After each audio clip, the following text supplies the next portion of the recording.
Hi.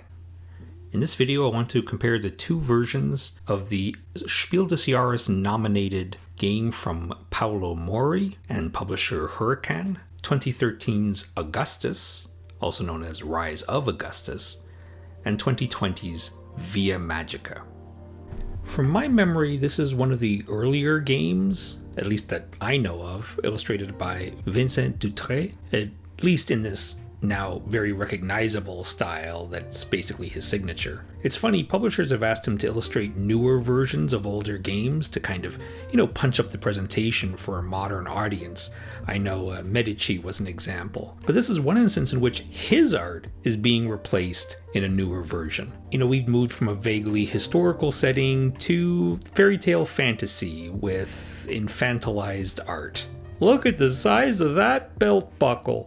But of course you've noticed that the biggest difference is the box size. Holy cow. Augustus is in a standard square box for games like Ticket to Ride and all sorts of other games. Via Magica, you can always find room for Via Magica on a shelf. It is tiny, tiny, tiny, which is appropriate. The game does not take up much space. Augustus's box was way too big for its contents.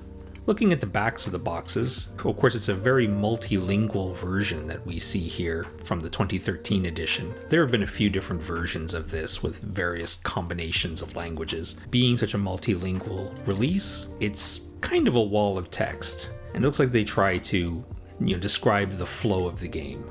Whereas in Via Magica, they just show a couple of components and just a little bit of flavor text. I do like, by the way, that in Via Magica, where you're in some sort of Hogwarts-like school of magic, that the headmaster is named Augustus. I think that's a nice little callback. Look how oversized the Augustus box is.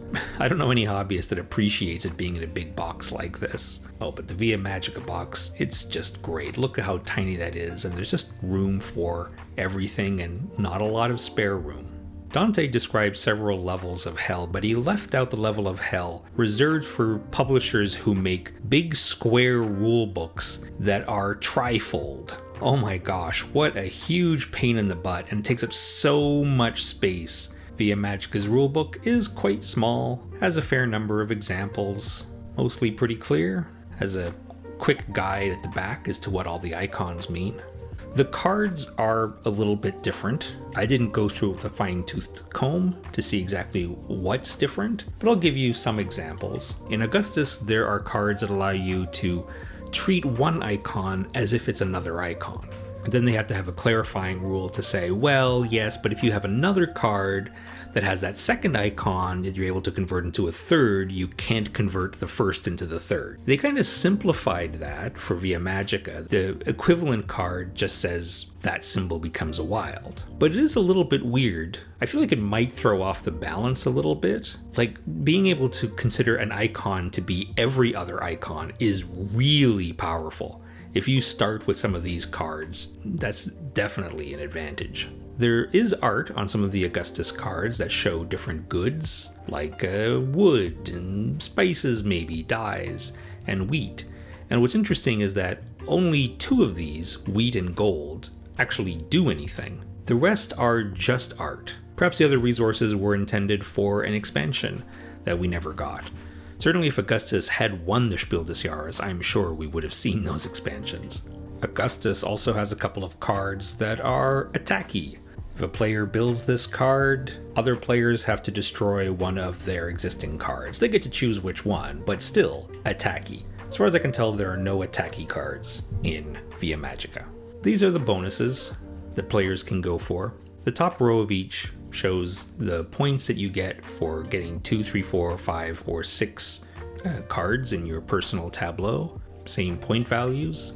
The bottom ones are slightly different in that the first of each of the 4 types will give you 6 points in Augustus, whereas that same one will give you 8 points in Via Magica. Augustus on the right, as I mentioned, shows bonus cards for gold and wheat. So the first player to get some gold will get the matching bonus tile, and somebody who gets more, actually the same number of gold or the same number of wheat, gets to take it from them. It's like the longest road or largest army in Catan, but you don't have to exceed, you just have to match to steal the bonus tile. Here are the tokens you pull out of the bag. The tiles have shrunk a tiny bit in Via Magica, hardly noticeable. The art is just a personal preference, but I like to highlight the use case because a player is going to pull out one of these tiles and they're going to call out what it is, bingo style. So with Via Magica, it's pretty standard elemental stuff, fire, earth, water, air, I guess, life,